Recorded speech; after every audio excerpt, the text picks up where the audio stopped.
Out of season. On the 4 lire he had earned by spading the hotel garden, he got quite drunk. He saw the young gentleman coming down the path and spoke to him mysteriously. The young gentleman said he had not eaten yet, but would be ready to go as soon as lunch was finished, 40 minutes or an hour. At the cantina near the bridge they trusted him for 3 more grappas because he was so confident and mysterious about his job for the afternoon. It was a windy day with the sun coming out from behind the clouds, and then going under in sprinkles of rain, a wonderful day for trout fishing. The young gentleman came out of the hotel and asked him about the rods. Should his wife come behind with the rods? Yes, said Peduzzi.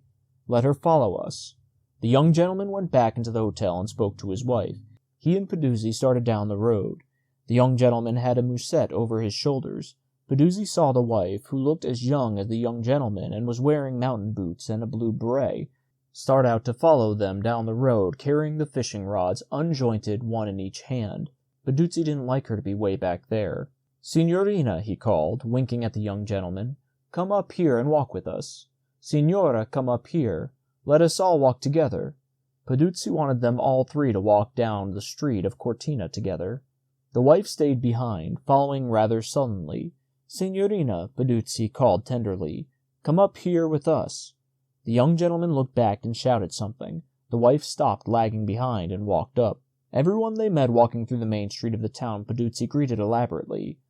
Buon diortoro, tipping his hat. The bank clerk stared at him from the door of the fascist cafe. Groups of 3 or 4 people standing in front of the shop stared at the 3. The workmen in their stone-powdered jackets working on the foundations of the new hotel looked up as they passed. Nobody spoke or gave any sign to them except the town beggar, lean and old with a spittle-thickened beard, who lifted his hat as they passed. Peduzzi stopped in front of a store with the window full of bottles and brought his empty grappa bottle from an inside pocket of his old military coat. A little to drink, some marsala for the signora, something to drink.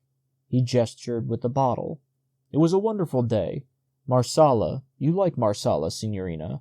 A little marsala? The wife stood sullenly. You'll have to play up to this, she said. I can't understand a word he says. He's drunk, isn't he? The young gentleman appeared not to hear Peduzzi. He was thinking what in the hell makes him say marsala. That's what Max Beerbohm drinks.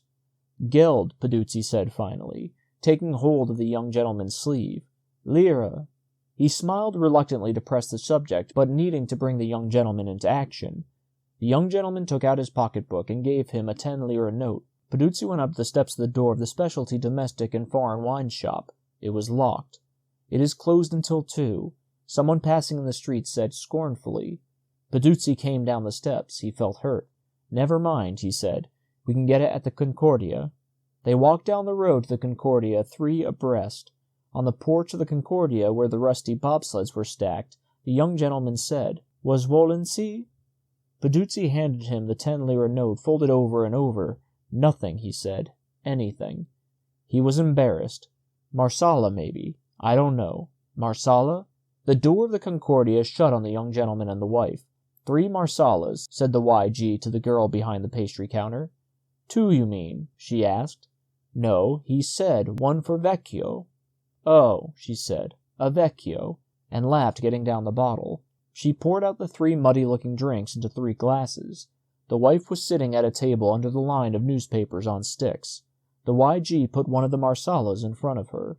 You might as well drink it, he said. Maybe it'll make you feel better. She sat and looked at the glass. The YG went outside the door with a glass for Peduzzi, but could not see him. I don't know where he is, he said, coming back into the pastry room carrying the glass. He wanted a quart of it, said the wife. How much is a quarter liter? The YG asked the girl. Of the Bianco? 1 lira. No, of the Marsala. Put these 2 in 2, he said, giving her his own glass and the 1 poured for Peduzzi. She filled the quarter-liter wine measure with a funnel. A bottle to carry it, said the YG. She went to hunt for a bottle. It all amused her. I'm sorry you feel so rotten, Tiny, he said. I'm sorry I talked the way I did at lunch. We were both getting at the same thing from different angles. It doesn't make any difference, she said. None of it makes any difference. Are you too cold? He asked.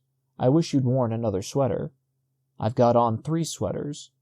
The girl came in with a very slim brown bottle and poured the marsala into it. The YG paid 5 lire more. They went out the door. The girl was amused. Peduzzi was walking up and down at the other end of the wind and holding the rods. "Come on," he said. "I will carry the rods. What difference does it make if anybody sees them? No one will trouble us. No one will make any trouble for me in Cortina. I know them at the Municipio. I have been a soldier. Everybody in this town likes me. I sell frogs. What if it is forbidden to fish? Not a thing. Nothing. No trouble. Big trout, I tell you. Lots of them." They were walking down the hill toward the river. The town was in back of them. The sun had gone under, and it was sprinkling rain. "There," said Peduzzi, pointing to a girl in the doorway of a house they passed. "My daughter." "His doctor," the wife said. "Has he got to show us his doctor?" "He said his daughter," said the YG. The girl went into the house as Peduzzi pointed. They walked down the hill across the fields and then turned to follow the river bank. Peduzzi talked rapidly with much winking and knowingness. As they walked 3 abreast, the wife caught his breath across the wind. Once he nudged her in the ribs. Part of the time he talked in D'Ampezzo dialect and sometimes in Tyroler German dialect. He could not make out which the young gentleman and his wife understood the best, so he was being bilingual. But as the young gentleman said, "Ja, ja," Peduzzi decided to talk altogether in Tyroler. The young gentleman and the wife understood nothing.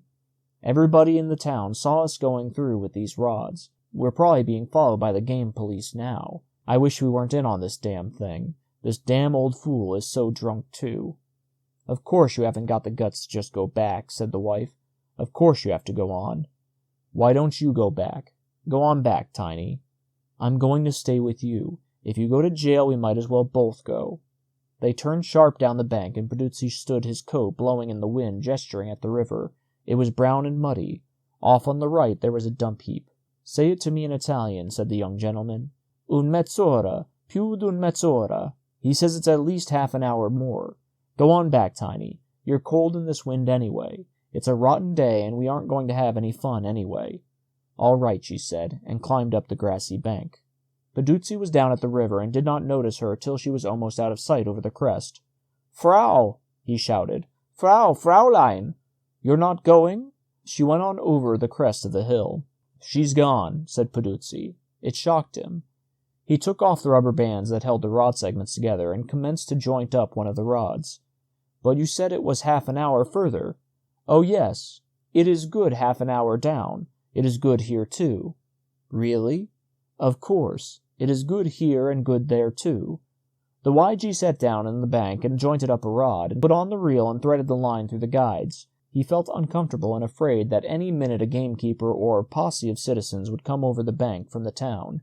He could see the houses of the town, and the campanile over the edge of the hill.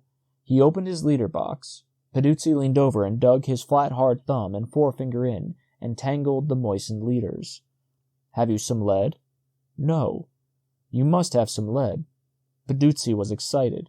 "You must have piombo." "Piombo. A little piombo. Just here, just above the hook, or your bait will float on the water. You must have it, just a little piombo." "Have you got some?" "No." He looked through all his pockets desperately, sifting through the cloth dirt in the linings of his inside military pockets. "I haven't any. We must have piombo." "We can't fish then," said the YG, and unjointed the rod, reeling the line back through the guides. "We'll get some piombo and fish tomorrow." "But listen, Caro. You must have piombo. The line will lie flat on the water. Peduzzi's day was going to pieces before his eyes.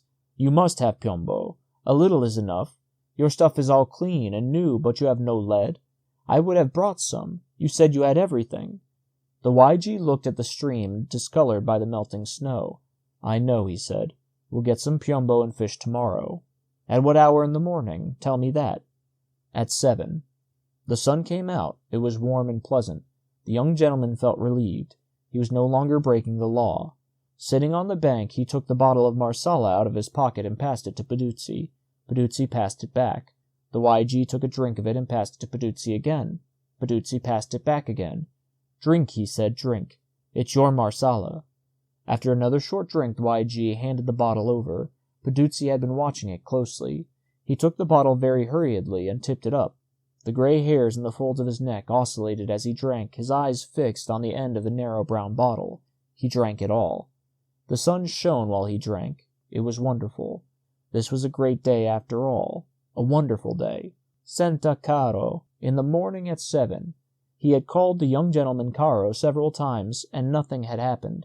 It was good Marsala. His eyes glistened. Days like this stretched out ahead. It would begin again at 7 in the morning. They started to walk up the hill toward the town. The YG went on ahead. He was quite a way up the hill. Peduzzi called to him.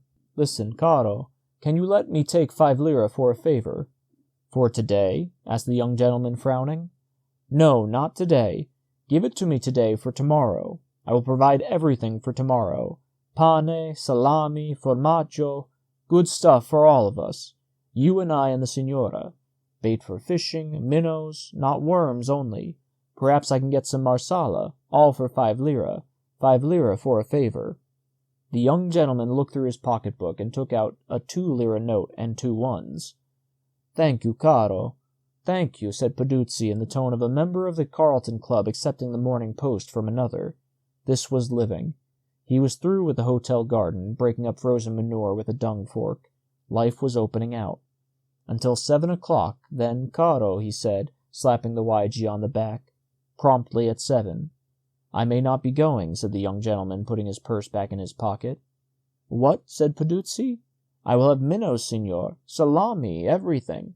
You and I and the signora, the 3 of us." "I may not be going," said the YG. "Very probably not.